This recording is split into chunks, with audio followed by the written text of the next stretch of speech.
6월 2일 오늘 만나 성경 말씀은 사무엘상 16장 20절에서 23절 말씀입니다. 이새가 떡과 한 가죽 부대의 포도주와 염소 새끼를 나귀에 실리고 그의 아들 다윗을 시켜 사울에게 보내니 다윗이 사울에게 이르러 그 앞에 모셔 섬의 사울이 그를 크게 사랑하여 자기의 무기를 드는 자로 삼고 또 사울이 이새에게 사람을 보내어 이르되 원하건대 다윗을 내 앞에 모셔 서게 하라. 그가 내게 은총을 얻었느니라 하니라. 하나님께서 부리시는 악령이 사울에게 이를 때에 다윗이 수금을 들고 와서 손으로 탄즉 사울이 상쾌하여 낫고 악령이 그에게서 떠나더라. 아멘. 오늘 만나로 만나주시는 하나님을 기대합니다.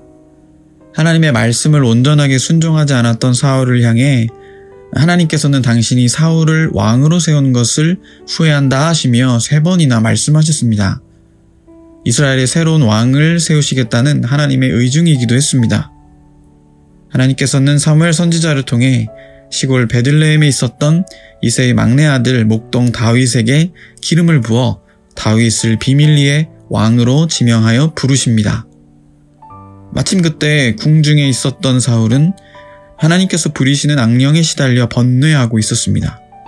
여기서 하나님께서 부리시는 악령이란 인간 사회는 우리에게 유익하든지 해롭든지 모든 것이 다 하나님의 주관하심과 섭리 가운데 있는 것임을 인정하면서 그것이 악령이라 할지라도 모든 존재가 하나님의 섭리와 통치하심 아래에 있음을 뜻하는 말입니다.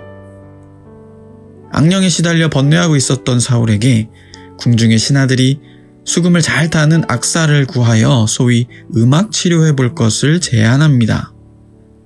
신하 중에 한 소년의 추천으로 이때 바로 다윗이 수금을 타는 악사로 궁중에 드디어 입성하게 됩니다.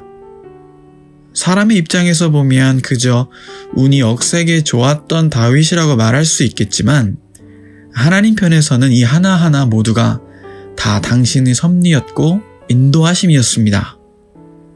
오늘 여러분들의 있는 처처에서의 위치와 역할들도 동일한 하나님의 인도하심의 섭리요 부르심인 줄로 믿습니다. 그렇기 때문에 감사함으로 맡겨진 일들에 최선을 다하는 복된 하루 되시길 축복해요. 궁중에 들어간 다윗도 성심성의껏 맡겨진 업무들에 최선을 다한 것 같습니다.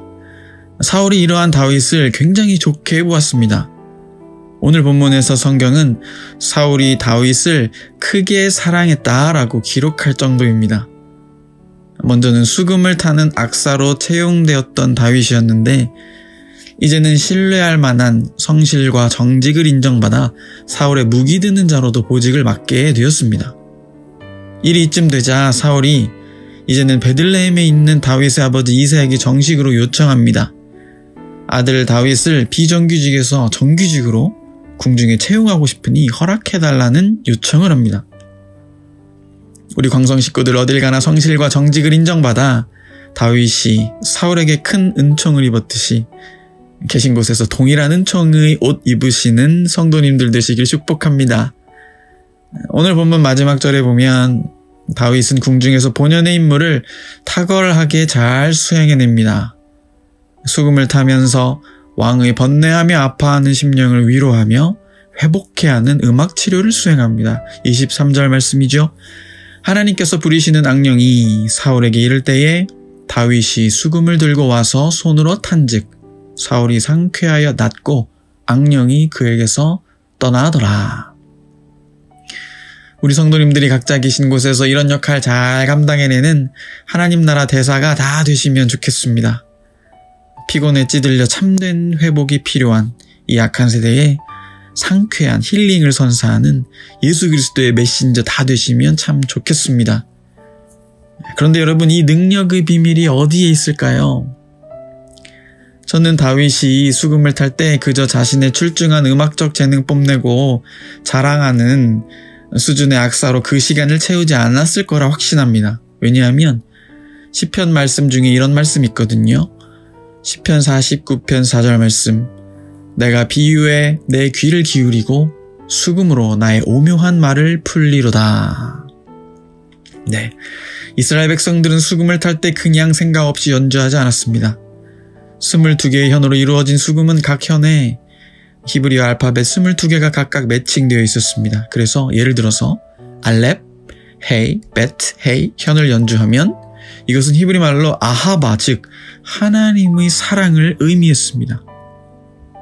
다윗은 수금으로 하나님의 오묘한 말을 풀어내는 찬양의 음악을 했던 것입니다. 이것이 바로 다윗의 능력의 비밀이었습니다. 하나님께서는 오늘 우리 한 사람 한 사람에게도 각각의 재능과 은사에 따라 귀한 일들을 맡겨주셨습니다. 바라기는 그 귀한 일들로 쓰임받을 때마다 다윗처럼 성심성의껏 하나님의 오묘한 말들을 풀어내어 생명의 빛을 비추는 하나님의 사람들 되시기를 축복합니다. 피곤에 찌들린 악한 세대 가운데 상쾌한 회복을 선물하는 우리 주 예수 그리스도의 따스한 생명의 역사를 연주하는 복된 하나님의 사람들 다 되시길 주님의 이름으로 축복하며 축원합니다. 기도하겠습니다. 하나님, 복잡하게 얽혀 죄악에 짓눌려 살아가는 인생들 가운데 하나님의 생명과 회복의 역사하심을 다윗처럼 오묘한 말로 풀어내고 찬양하는 우리 광성 식구들 하나님의 사람들 다 되게 하여 주옵소서. 예수님의 이름으로 기도합나이다. 아멘. 이제 두 가지 제목으로 기도하겠습니다. 예수님 닮아 성실과 정직으로 최선을 다하여 맡겨진 삶을 잘 감당케 하시되 특별히 회복과 치유가 필요한 곳에 하나님의 사랑을 연주하는 예배의 삶 살게 하옵소서. 둘째로 교회 안에 작은 교회인 각 교구들이 모여 사랑의 교제 나눌 때 서로가 서로를 세워주고 환대하며 하나님 나라를 이 땅에서 누리는 천국 공동체 되게 하옵소서. 이 제목으로 기도하신 후에 개인 기도 하시겠습니다.